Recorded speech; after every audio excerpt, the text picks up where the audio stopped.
Perfect. There we go. Okay, awesome. Okay, let me get my slides pulled up. Thank you guys for being on. I'm really excited about this. We had such great feedback from the last one, and we do have, I'm going to share for the first half, and then we've got Jason Abrams popping on towards the end, and very excited to have him. And so I'm kind of going to give you a front part of this and catch you up to speed with everything that's happening that I know of in the industry that we are learning. And then Jason's going to come on and we'll have some good Q&A with him and anything else that you guys want to ask him. Let's see. 1 second, and let me pull my slides up. Hold on 1 second.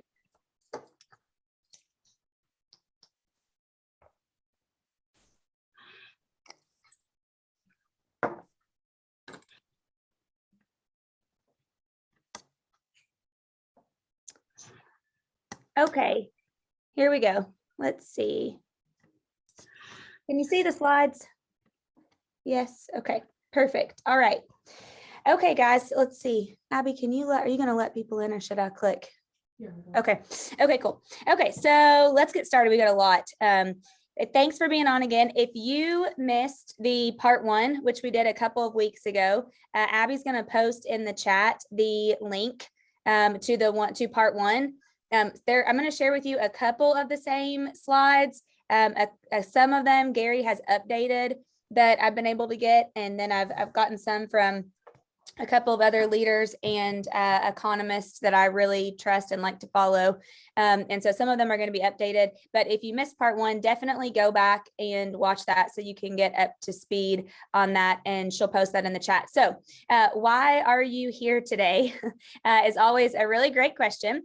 And I spoke this morning at a town here in Kentucky to some agents that are not with Keller Williams, and it doesn't matter either way. But it was just interesting because we were talking about how everybody right now needs to understand that they are the local economist. If you are in real estate, your clients are looking to you to be the local economist. If you lead a team, if you lead a market center or a brokerage or a real estate office, people are looking to you. Your people are looking to you to be the local economist. So my goal is to help you achieve that and know more today. Number 2, your clients deserve the knowledge, which we kind of talked about. And then number 3, you don't want to be one of the ones who waits until it's here, right? As we enter a recession, we're going to talk a lot about what that looks like today. But you don't want to be one of the ones that's like, man, I wish that I would have got on and have been preparing for this before. You definitely don't want that to be reactive. You want to be proactive. And then lastly, I feel like when we hear the words recession or shift or change even or anything like that, we tend to like freak out and we can get in a negative space. And so my goal is to just refill you guys a little bit and get you excited about the opportunity of a shift coming or a change, and have you feel really confident in yourself and with your business so that you can feel not scared and you don't have scarcity around it. So who watched the Kentucky Derby? Yes, Steve, I see you on. Thanks for being on. It was a doozy. Normally we go, and we did not this year. And I was like, you are kidding me. The one that we missed was this one.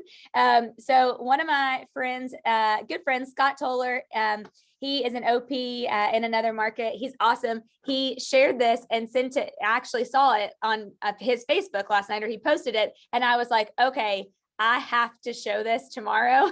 So let me pull this up, and you guys have to watch this really quickly. 21 post down into the inside going into the first turn, and now this is going into the far turn. He had moved around one horse. He's in the 2 path right now, and he's going to move around one more horse that doesn't seem to be running very fast, and he's moving.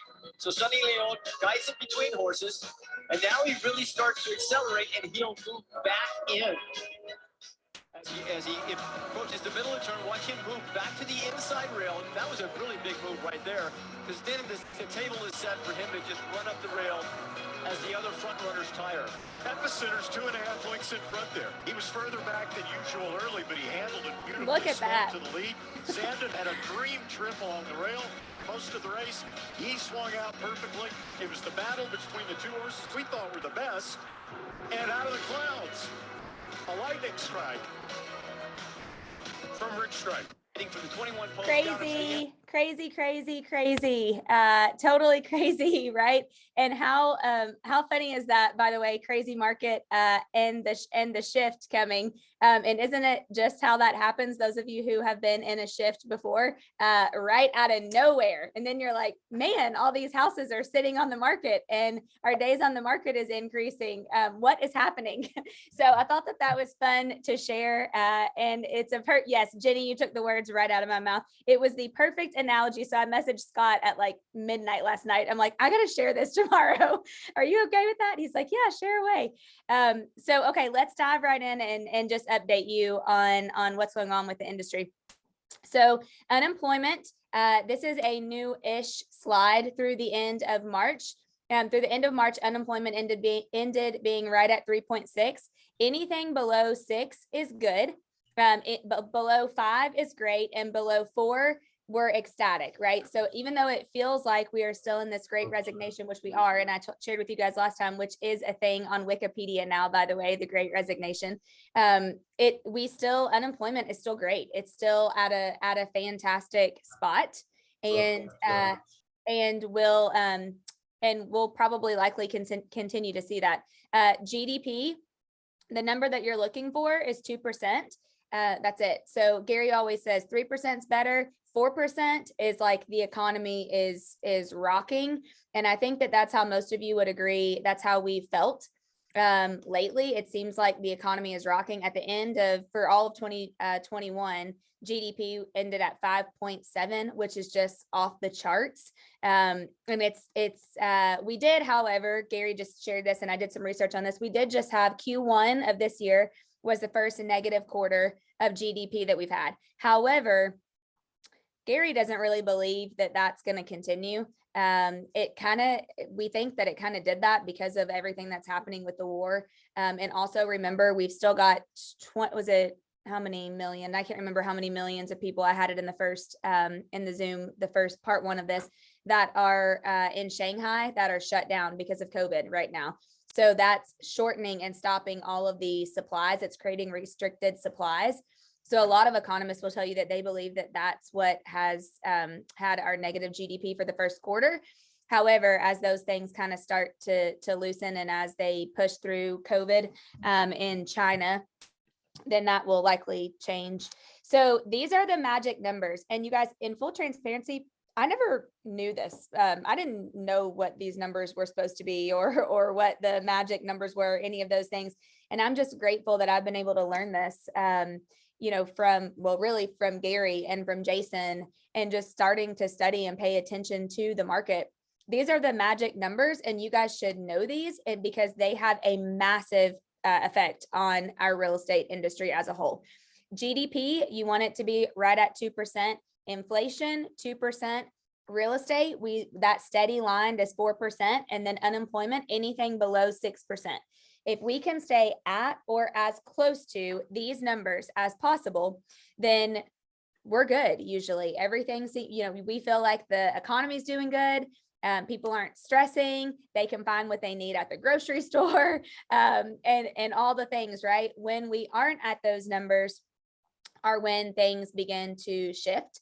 And it's when we feel, really just out of whack. I think I have that on here. Yep, it's when we get out of whack. And then that creates a problem. So right now, inflation is still off the charts. I would love, type in the chat, like, are you feeling like everything is extremely expensive right now? I don't know if you guys have bought like a red pepper lately or bananas. It's insane. I just filled my vehicle up.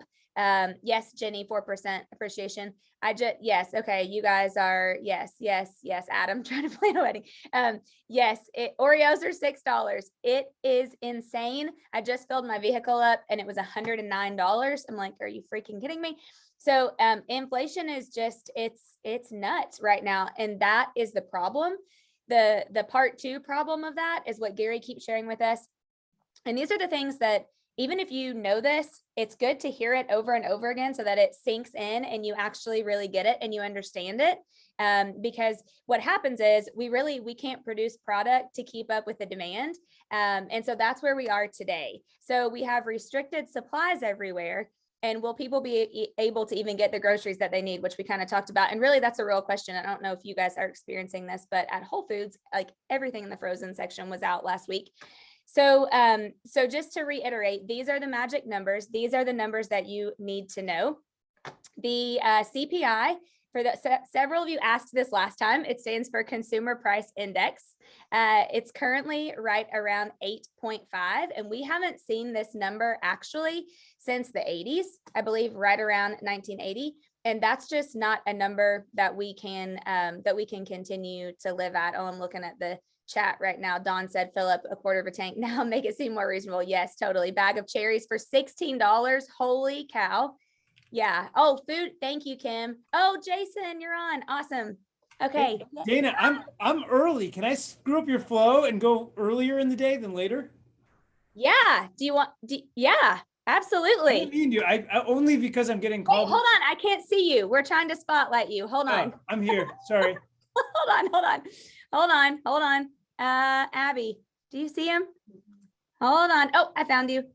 There you are. Sorry. I didn't mean to do that. No, I'm glad that you're on. Yes, they would rather hear you than me anyway. Hold I on. find that very hard to believe, but Are you spotlighted? Okay, perfect. There we go. Well, thanks for being on. This is great. Awesome. I appreciate it. my pleasure. So what should we do now? You're going to steal my thunder of all my slides. No, I'm just kidding.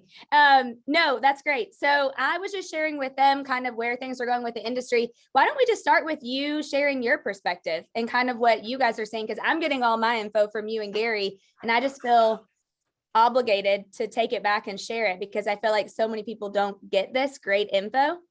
100%. Hey, Trisha, I'm out of paper. Help. So here's what I think here's what I think the mistake is. And Gary drew this the other day. He said that most everybody thinks that the world looks like this, implying that there is a great time to buy stuff and a great time to sell stuff. And where that's somewhat true, it's amazingly misleading that the world actually looks more like this. And specifically to what we're talking about today, which is real estate and stocks. And let's never forget that the supermajority of wealth in this country is comprised of those things plus inheritance. Is there anyone here that thinks inheritance is a duplicatable model? Fair. So we should concentrate on the first two. When we look at this, here's what we know. If we're talking about real estate, it does this, 4% annual. It just does over every 30-year period. You might get 16% in a year. You might get none in a year. It might go backwards in a year. But over time, because math, that is just it. It's just the thing. The stock market is this. It's 9%. And that's probably not going down, largely because the federal government owns about 31% of all the outstanding shares in the stock market right now. And you're like, is that a thing? Yeah, 100%. They either own it or they own it through pseudo government agencies. And if you think that's a lot, the bond market is 4 times larger than the stock market, and they own more of that. Jason, why is that important? Because I feel like people might not grasp that. I guess it's important because there's a great book, if you haven't read it, called The Banker's Code. And long story short, what it says is the bank always wins. Like hashtag 'cause America. The federal government's going to be okay, it turns out, guys. They're going to be good. They're going to make sure that the assets that they're invested in on a long enough timeline do the right thing, which is why you're seeing such extreme measures on their side to get inflation in line. So let's just remind ourselves why this is so important. Inflation is the only thing that really kills democracy. Yep. Now, there's other things that can kill it, but inflation always kills it. And when you look back over time, you see that this happens in great civilizations of past. And the reason is because rich people like y'all, and some of you are like, well, wait a minute, I'm not rich. Yes, compared to everyone on the planet, everyone else, you're rich. Your garbage disposals eat better than a third of the known world. So let's just breathe through it. It's okay. Rich people get richer during inflationary periods because the assets that you own go up in value. You wake up every day and they're worth more. Your houses are worth more. Your cars are worth more. Your boats are worth more. Your country club memberships are worth more. Yeah, it's great. You're worth more money. Everybody else who isn't rich, though, they wake up every day, they don't have those assets, they're not getting any richer, and everything that they need to buy every single day costs more. And so they just start losing. The rent goes up, the cost of getting gas goes up, the cost of Snickers bars goes up. And before you know it, this K-shape that we're living in gets extended and it gets crazy, and there's fewer haves and more have-nots. And that's what, on both sides of the aisle in Washington, they agree on. Republicans and Democrats agree that that's not good. That might be the only thing they agree on. And so they look up and they only have a few tools. Number one, they have interest rates, which you're literally watching going up. And just yesterday, they said we're going to continue to raise them no matter how high we need to get people to do what? Stop spending money. Number one, stop buying houses. Number two, stop buying cars. Number three, stop taking out lines of credit to run your businesses.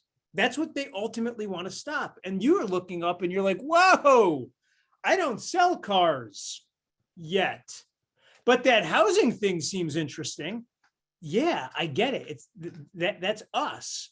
And so they raise these rates until they start seeing changes in consumer behavior. The other tools that they have is legislation to make laws. That just takes longer. And when they can't agree on laws, they do presidential edict, which is so-and-so signed something into place that will be thrown out when the new guy's here. And they've started to write those. And then finally, they have their balance sheet, which now holds roughly close to $9 trillion on it, which means that they literally are offloading $100 million a day in mortgage-backed securities back into the open market. So what's the net of all this? None of this is very complicated. Here's how you can tell what's going to happen next. You can wake up and ask yourself, I'm a reasonable person. That's, by the way, many people say that. But I'm a reasonable person. Has the change in interest rates affected the way that I choose to spend my money? If the answer is no, then they're going higher. Because you all rich people haven't figured it out yet. If the answer is yes, I'm making changes, then you're getting close. And you can start looking around. So let's play the game. Don't raise your hand because it gets awkward for you, not me. But are any of you booking travel in the last 10 days? You went on a travel site and looked to book. If the answer is yes, let me guess, you said, oh my gosh, this is so expensive. But we did it anyway. Yeah. Because you're rich. So it didn't matter that it went up. You're still, the behavior is the same. All you said was, that's inconvenient. Click. Great. Probably still going up then. So let's look at the other way. Anyone in here get a car lately? If anyone has gotten a car lately in the last 6 months, that's you. You went and you looked and you said, this is outrageous. I can't, are you kidding me? I'll take it in blue. And yes, you too have added to it. Probably not changing them anytime soon. And now let's talk about your businesses. Have any of you in the last 6 months either spent more money or continued to spend the same amount of money running it? Or have you went, you know what? This is, oh my gosh, we got to stop spending this much money. Profits made through expense management. And this is getting out of hand here. What do we have all these apps for? I bet you didn't do that. I bet you're just keeping it moving. So here's what I believe. I believe that no one's made any changes yet. I believe that none of the things that they've done so far have changed a single thing about almost everyone's behavior. And because of that, I believe that everything is going to go worse. Higher rates, more laws, more sales, and ultimately what will happen here is this whole thing will slow down. The problem with it is what they do today doesn't show up tomorrow. They'll keep doing until they notice that it's working. But here's the thing. That's not the day that they can say, okay, it's enough, turn it off, embargo on, and they turn the wheel back. Can't do that. These things take 9 months to 16 months to happen and play out and make changes. It's like turning a cruise ship. They're going to overshoot it. That's what the guess is. And that's where we're at. That's a lot and very informative. And I feel like you guys may have questions. So if anybody has any questions, while we have Jason for just a couple of minutes. Please type them in the chat so that he can answer. This is your chance.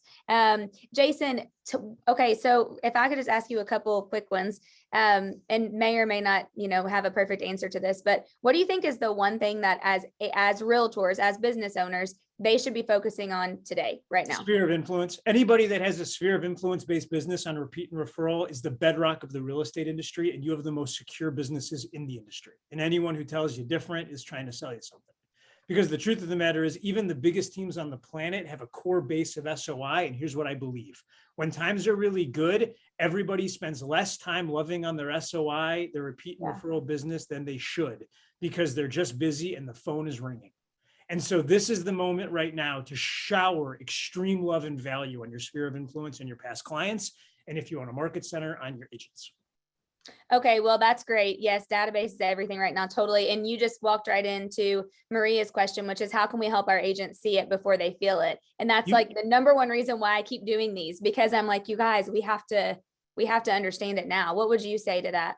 I think you can take everybody through that concept that I just did on how you know that it's going to get worse, because none of their behavior is changing either. And then number two, I think you need to have 4 or 5 new ways to love on your SOI that they haven't heard before, because it's in those moments when all of a sudden we're the best version of ourselves, which is the way that my whole life has been. My OP and my team leader always knew more than I did about real estate. Now, they didn't know more about every part of it, but when I was able to get one new idea, that's it. I was able to run and I was execute. And so I'll give you a couple of the ones that I've heard lately that I really love. If now is the time to shower love onto your sphere of influence, you have to ask yourself, what are the things that they need? Every good mofer begins with the question, what would make their life easier? Everybody's on the quest for convenience. So if you own a market center, you recruit the agent to convenience. If you're a realtor, you recruit the consumer to convenience. So how can you make things more convenient? Well, you're going into spring cleanup, you guys. That's just true. And so here's what I would suggest. There's companies that have these trucks that will come pick up toxic materials. And then every single county has a toxic dump to get rid of that stuff. Here's what I find. Rich people have cans of paint in their garage. Poor people have cans of paint in their garage. It seems to not care about socioeconomic climate at all. Everyone has paint in their garage. Go rent one of these places, drive up to your SOI's house and say, anything you have that you want to get rid of that you can't throw out, I'm taking it right now to help you. I think that's a no-brainer. I think shredding trucks are a no-brainer. If you pull up, you give them notice and you're pulling up with a shredding truck and they can take all that stuff out once a quarter and get rid of it. I think that is such an amazing gift to give people of all ages. I think that oversized garbage pull away is a great thing. If I knew that someone was coming in 5 days to pick up anything I left and it was my realtor who was paying for it, friends, I would have a mattress by the curb. I might even buy one just to throw it out. I think that the window washing thing is still a no-brainer, where you hire a window washer for 14 days straight. You call your customers and say, hey, it's not just my job to sell you a beautiful home, it's to help you live beautifully within it. Do you mind if I send someone over for free to wash all your exterior windows? There's no one that's going to be like, absolutely not. I'm married to the wretchedness that's on them. They're all going to take you up on it. They're all going to love it. And I think if you're running a brokerage house, you should simply ask the same question, but about your agents. What's the thing that would be most convenient for them right now? And then I think on a quarterly basis, that's the nature of trying to build any of these touch programs. Yeah, love it. I love when you give all those ideas. Everyone loves the ideas the most. Quick, okay, Steve asked. By the way, I got one this morning. I'm on this hunt now where I have everyone emailing them to me, and I've been getting them from MAPS coaches lately. And I don't want to get this wrong. This is brilliant though. This person realized this is someone who does door knocking, which admittedly is not my favorite activity. But they realized that the number of Ring doorbell chimes, those things with the cameras, was going up. And so this person walks up to the door, and if it doesn't have a Ring thing, she leaves because she's not interested in knocking. That makes her really uncomfortable. If it does, she has a 15-second script where she says, hi, it's Jason. I'm the realtor for the area. Here's my business card. And she holds it up because it's being recorded. And she says, I'm just going by in case you wanted any of the information on what's going on in the neighborhood. But more importantly, I have a bunch of buyers in this neighborhood. So if you know of anyone here, even if it's you that might want to sell, just call me. Friends, she generated 3 listing appointments in 1 week, and she never had the face-to-face talk with a single human. I loved it. That is a good idea. That is a great idea, actually. So good. Okay, Jason, really couple like fire questions really quick. Steve asked a question that I feel like I get all the time. Are any markets going to be bulletproof through a major market downturn? What's your thoughts on that? This is probably my thought on it. Here's the reality of it. When we say bulletproof, it kind of depends on what we're trying to bulletproof. If we're saying, are people still going to live in houses? Yeah, 100%. As a matter of fact, they're going to live in the exact same ones they're in today. They're just going to have an experience where the granite countertop is somehow valued less for 2 or 3 years than it is before. It's the same countertop. And so to me, it's somewhat meaningless. If you're asking me, where do I think the next opportunity is going to be and where would I go? I think that there's a ton of opportunity in the build to rent space. I'm seeing that all over the country. I'm meeting with a lot of people in New York and Washington who are advocating to change those laws. If you think about them, they're just horizontal apartment complexes. Mm-hmm. So I have a B piece of land. And if you know where there's a great B piece, find it. And then I get it entitled. And this is the part you can do as an agent. You can go from being an agent to being a developer in 8 seconds flat. Here's what you got to do. You got to go find a great piece of land that's a B range piece. Then you have to tie it up. And then you have to go through the process of getting it entitled to go build 2-bedroom homes. Small postage stamp lots, 2-bedroom houses. That's it. The key is to make sure that when you're done with them, they meet the specifications to be FHA approved. Then there are literally tons of people that will buy the entire project from you in that condition, simply to be shovel ready, because that's going to take you a couple of years to get it entitled all the way through. And then they'll go build 100, 200, 400 2-bedroom houses. And then they're putting tenants in them, just like their apartments. They're cost segging the whole project. They're taking the depreciation, and then they're selling them as lightly used 2 or 3 years later. Someone said to me the other day, there's no available inventory being built in reasonable prices. And I said, I know it feels to you that way. What if I told you there's more inventory being built on the low end than ever before, except they're not selling it as new build. They're selling it as short-term rentals because the arbitrage is so good, and then they'll be hitting the market 3 to 4 years later. Mm-hmm. I think that market is almost bulletproof. I also think that if you're in the Midwest, I think it's crazy to not be looking at light industrial, triple net leases in some of these buildings. I still think that makes all the sense in the world with your own money. Are you still thinking brokerages need to downsize their space? It's such a great question. I spoke to someone who's coming from EXP back into our family today, and there's really great people at that company, and a lot of them came from us, and so there's some really great things they do there. And what this human said to me was, look, I'm feeling just a little disconnected. I miss people. I miss that. And so here's my caution. I think we can all be doing more with less. And I think the way we're using our space is changing, but I don't think that there's ever going to be a time where you look up and say, I don't need any space. Mm-hmm. I think you have to ask the question with your space, the same question you're asking with your technology. Am I getting the most out of this thing I bought? The best example for that, I own this Mercedes. I took it to the dealership the other day, and I'm like, I really love the car. It's got all these interior lights. It's like a nightclub. And I was like, but it's enough already with this. I wish I could change the color. He's like, oh, you can. And I was like, what, dude? And he was like, you can change the entire display. Well, how do you want to see it? Do you want to see it, a thing that goes up when you go faster? Do you want to see the digital number? How do you want it? We can custom set it up. And I was like, oh, shit. Is that just for me? Like, is this some kind of special, like you're going to hook me up? And he was like, no, that's every one of these cars. And it dawned on me that like, I have a whole instruction book on how to use this thing that's worth $100,000 that I've never opened. I'm not getting the most out of that piece of tech. And so are you getting the most out of the tech you're paying for? And then you ask the same question, am I getting the most out of the space that I'm paying for? By the way, I think that's the same question everybody that lives in a home asks. And the day that they realize they're not is the day that they decide to right size. Mm-hmm. Mm-hmm. Yeah, totally agree. That's a great analogy about your car. Okay. I know we've taken probably more time than you promised me. One question, if you have time. Yeah. There's lots about rates in here, predictions for rates. When you say they are going to overshoot it, are you expecting rates to go up more, but then come back down? I have the slides that you and Gary shared that I'm going to share with them on the rates, but will you touch on rates? Look, rates always go up and they always go down. So it's like, it's never static. So yes, they're going to go up, and yes, then they're going to come down. I think that if you were to ask, if you were to ask on Wall Street today, they would tell you the conventional wisdom is that we're going to be close to 6.5 or 7%, and that's where they think it's going to stay. We think that you could see it as high as 9%. I haven't heard anybody suggesting 10% yet. And again, they'll raise it to 20 if y'all don't change your behavior. Mhm. Like that's what happened in 1980. They just did it really, really fast. They're gonna raise it until y'all stop spending and living such big lives. And I don't think you're anywhere close to that. Do you I think think that we're all you good. shared an article with me, Jason, or you shared an article, you said it or something, I don't know, and I went and found it, about the reason that a lot of people are spending so much was tied to the fact that they were cooped up during the pandemic.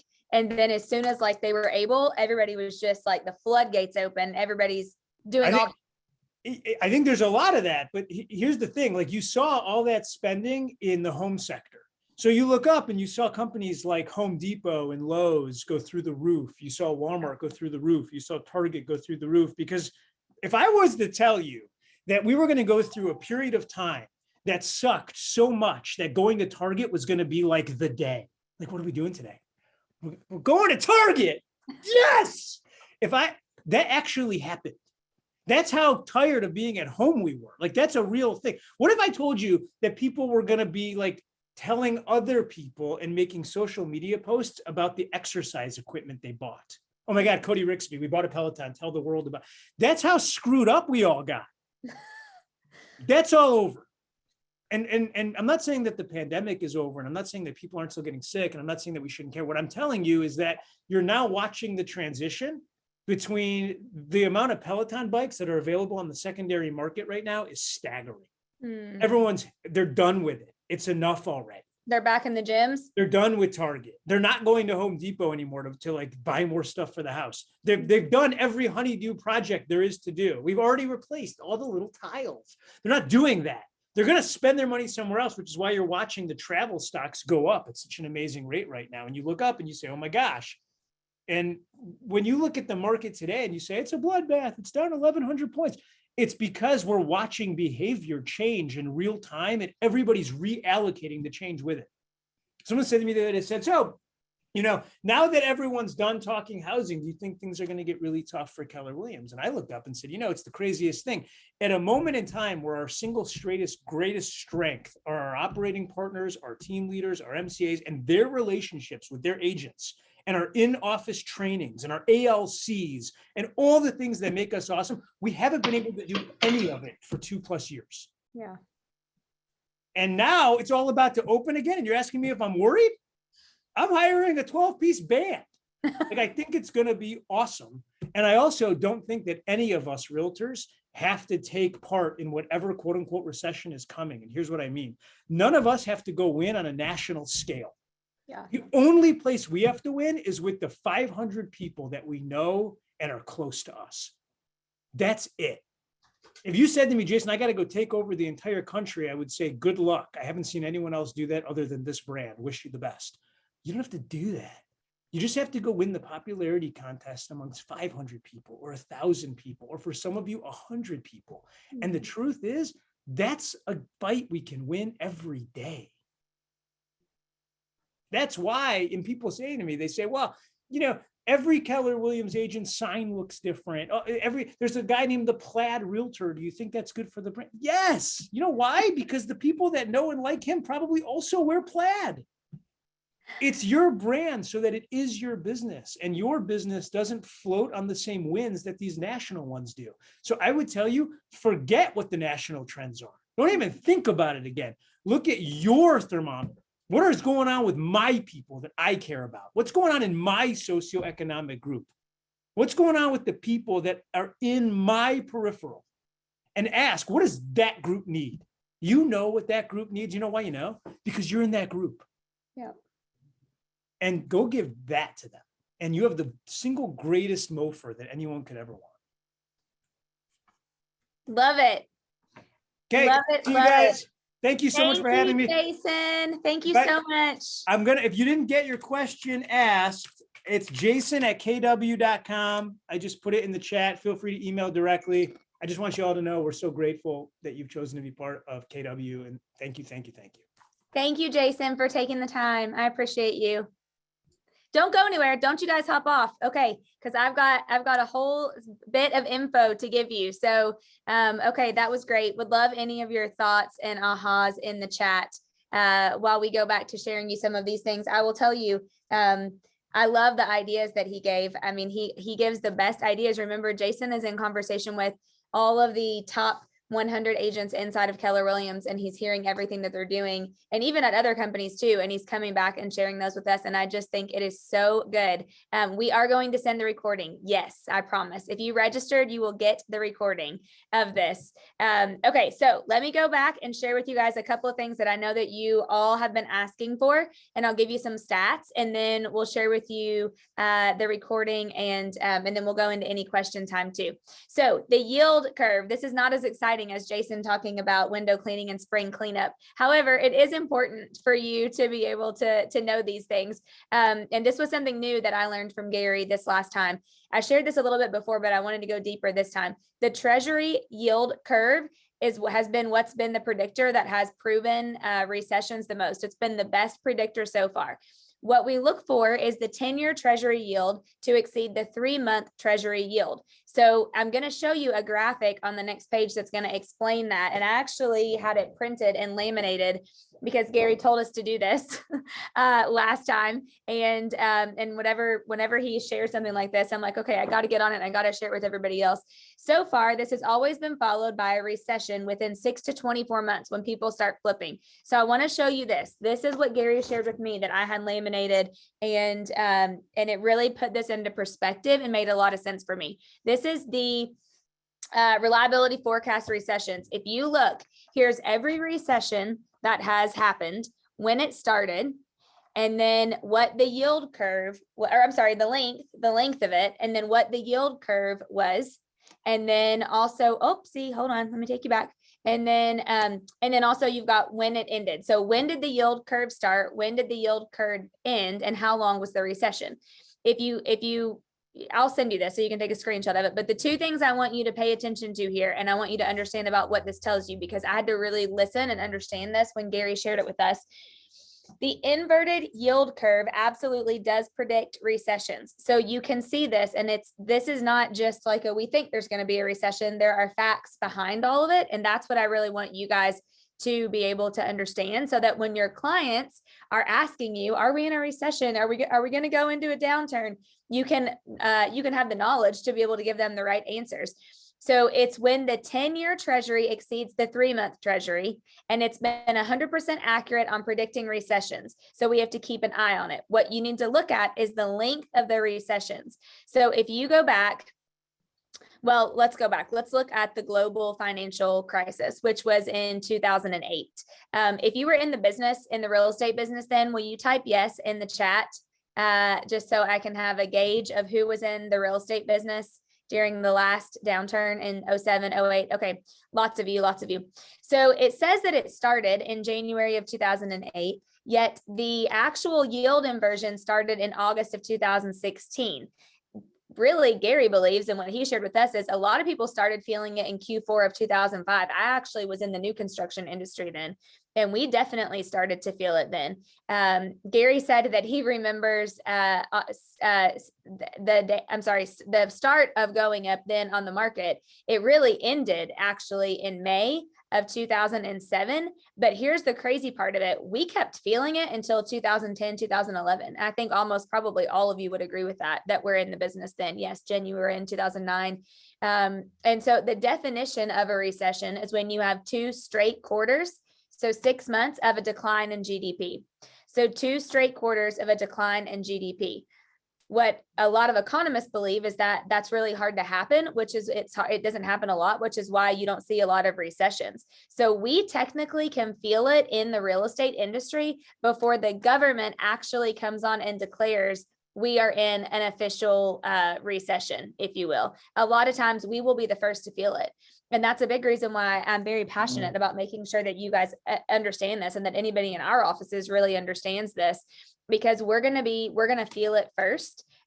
But Gary does believe, and a lot of economists, that we actually won't be near as bad as what we were back in 07, 08. Oh yeah, Dawn is spot on. Many of you will remember that. And I say that all the time. If you could fog a mirror, you got approved for a loan in 2005, 2006, 2007. That was a huge piece of it. Huge piece of it. So if you look at home sales, if we go back and look through 2004 to 2006, that was right before our last recession, right? And then if you look before and during COVID, economists they have been predicting that we would end this year, 2022, with another. So last year there were 6.1 million homes sold. They were predicting this year 5.9. Right now we're on pace nationwide to sell 5.8 million. However, what Gary shared with us, a lot of economists are saying they'll be surprised if we're not closer to 5.5, 5.6. Which really, if you look at it, it's still great, right? It's still really, really good. Gary just challenged us, and what I want to share with you guys is, as long as your fixed expenses don't lock you into really high operating cost, then you're good. It's just we really have to be looking at our expenses right now. But the nutshell of this is, we still, I mean, if you look back, it's eerily similar to exactly what happened right before the last recession. This is the home prices. So as you can see, the long-term average is the 4%, right? Is the 4% increase. So last year, let me see, last year home prices, yep, 347. And then this year projecting at 378. So the 4% is the trend line. If you go back and look from 2001 to 2008, we were actually above the 4% line. The recession officially, remember, started in 2008. We started feeling it in 05, 06, 07, and then it really came to a halt around 2011. But then we had an 11-year run, which is many of you may have heard this before, which is the great recovery, really. And you can see how it just continued to go up and up and up. If you look back at 1990 to 2006, that was also an amazing recovery. It continued to go up and up and up. Gary said this one could come close to that, which would mean that we wouldn't see a true recession that nationally until 2023, 2024. However, just keep remembering that we're the ones that are in the market, and we're definitely going to feel it first. And that's why we have to act like the market that is coming, not the one that we are in. Here's the mortgage rate slide. So when Jason was touching on that, you can look and see in 1979, rates actually went from 9% to 14% in 1 year. Gary just says, just be aware that they did it before. And so it can be done again. It's interesting. It's like, I feel like everybody gives you a different number, and it depends on, the week of what you get. But it seems like most people are thinking that they'll end somewhere around 7, 8, 9%. So we just have to be prepared for that. And I'm going to give you guys some action items. So just to recap and give you a little recession talk. Basically, if you think about this right now, if we are at an average of 17 days on the market and 2.3 months of inventory, we won't see a recession at that. That isn't going to give us a recession. So basically the way that Gary's broken it down to us is, we're going to talk about it and we're going to feel it before there officially is one.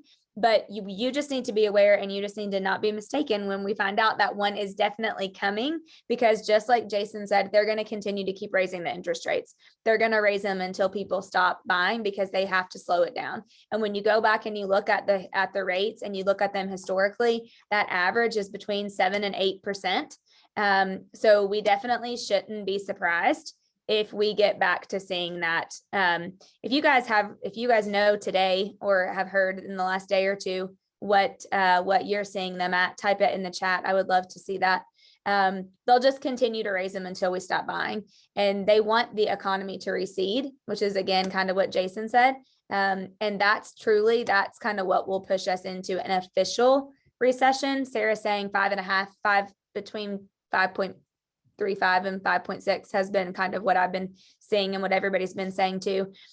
These are the single family home starts. This is really important. And if any of you sell new construction or you are in the new construction world, then this is really, really important for you. Oh, and I'm going to tell you about the rates raising in June. Yes, that's a great point. Thank you for saying that. So this is actually great news. When you see the numbers above 1 million home starts, that's a huge thing. That's a really, really, really great thing. The issue that we've run into is we're missing so many new homes still. We're still missing 4 to 5 million homes on the market compared to what we typically have. So at this pace, it could really take somewhere between 14 and 16 years for us to actually even catch up, which we would never be able to do. So the problem with that is that new homes actually place the governor of the runway pricing of existing homes. So when you don't have the new homes, then the existing homes, just like many of you have experienced, they go up, right? As Gary says, and I actually have it somewhere on here, it's the storehouse of commodity. You have a problem because the resale homes will continue to skyrocket because we don't have the new homes. We don't have enough of the new homes caught up to be able to level out the pricing.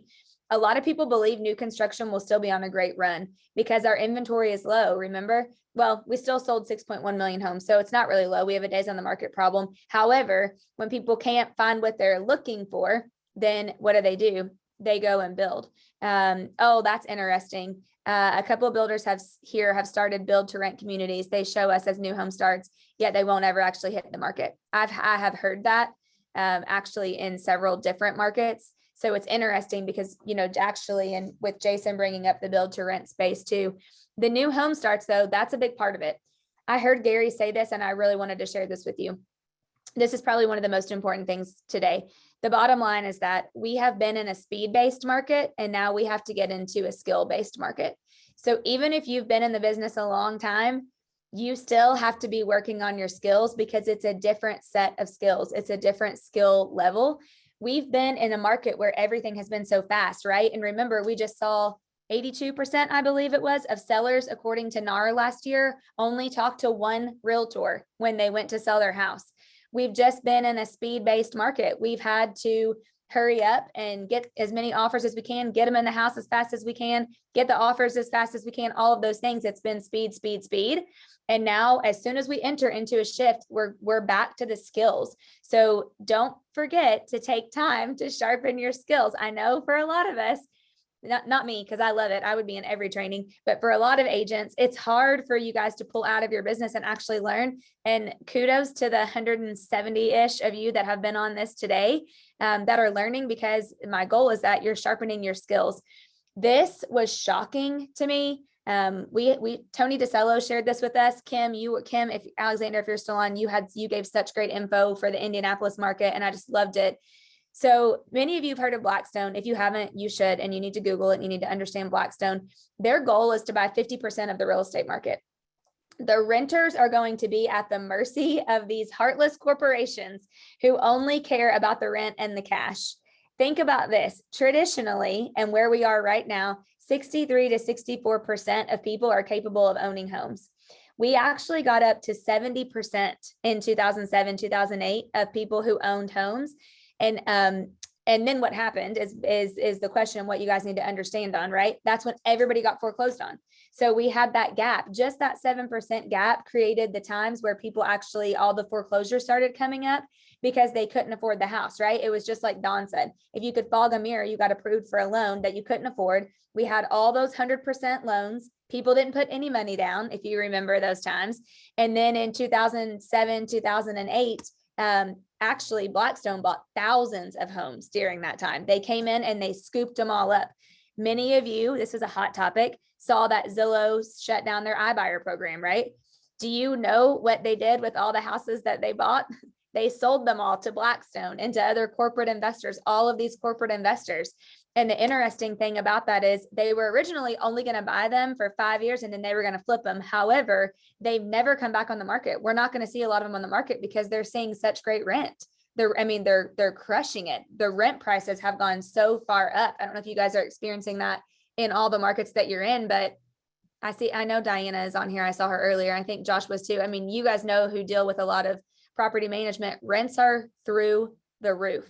So another thing to point out, remember, we can borrow at a 5 to 6%.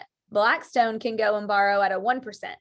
So most of us actually, we can't get those rates, and we can't borrow on that time.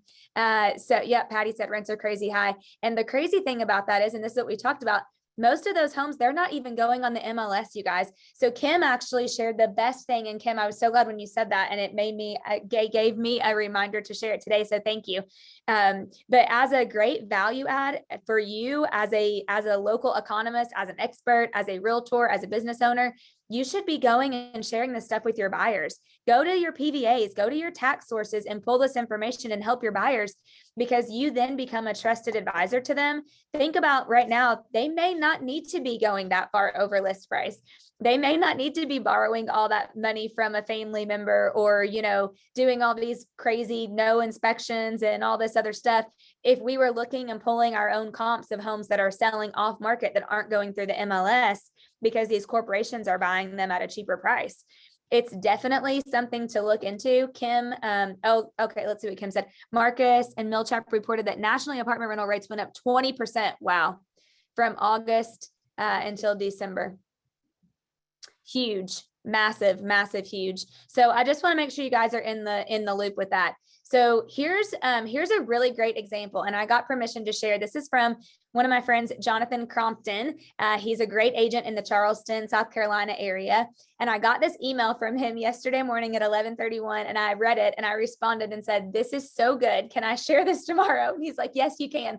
Because I thought to myself, this is what being a local economist looks like. This is what moving to a skill-based market looks like.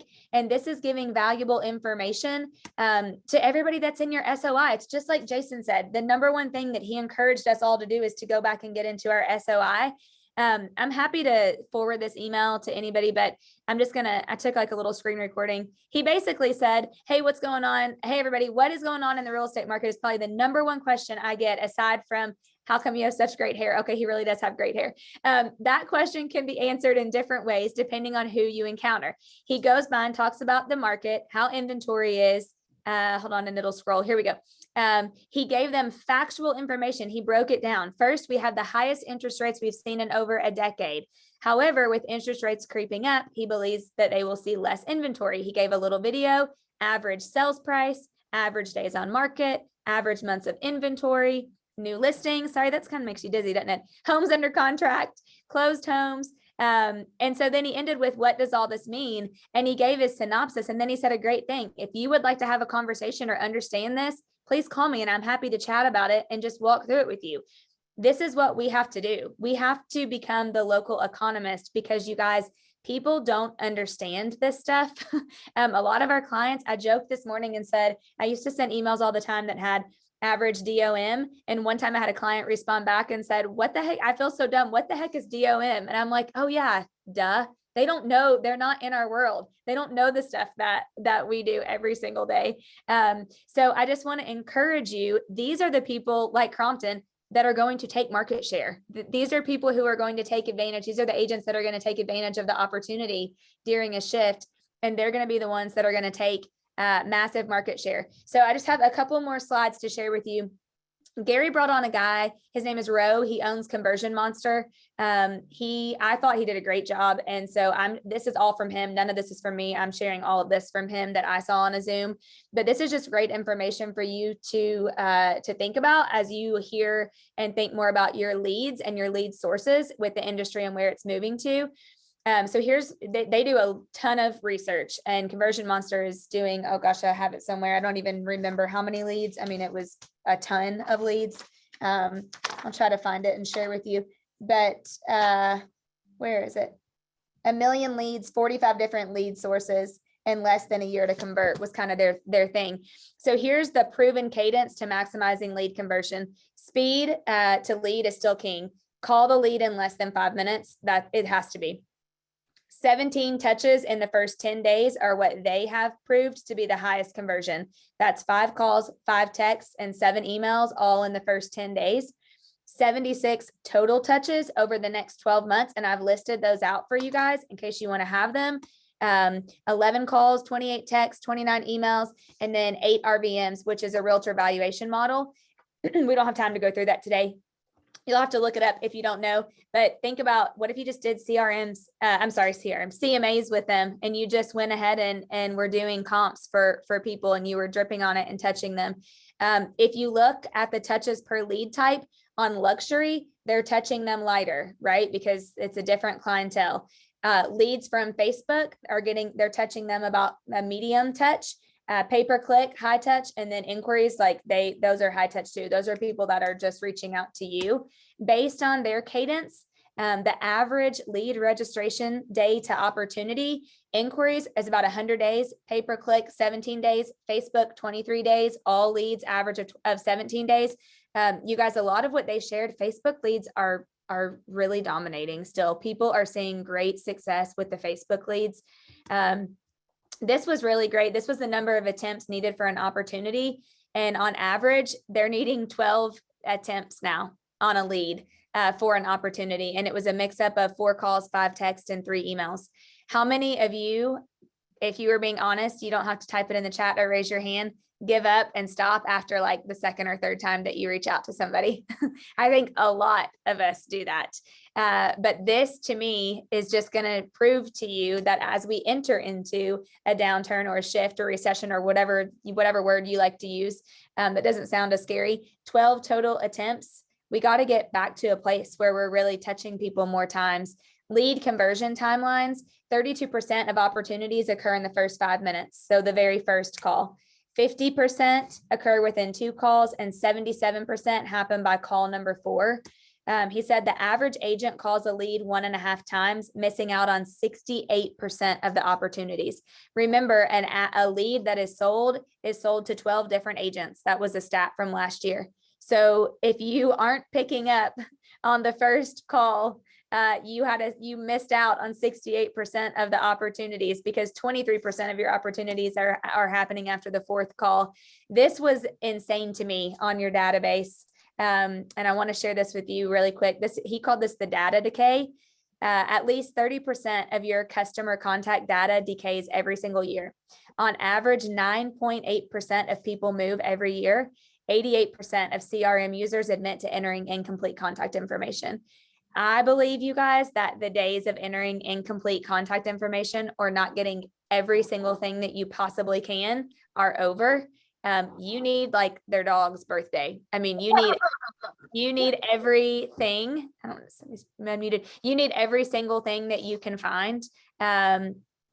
Oh yeah, Steph said that too in the chat. Yeah, sold to 12 agents. It's crazy. Jenny, this is great. We hired a company to follow up on our leads, and I've seen a big increase in conversion. They attempt 5 contacts in the first 24 hours. They call between 8 a.m. and 9 p.m. within 20 seconds. Wow, that is crazy. I believe, Jenny, that you're onto something.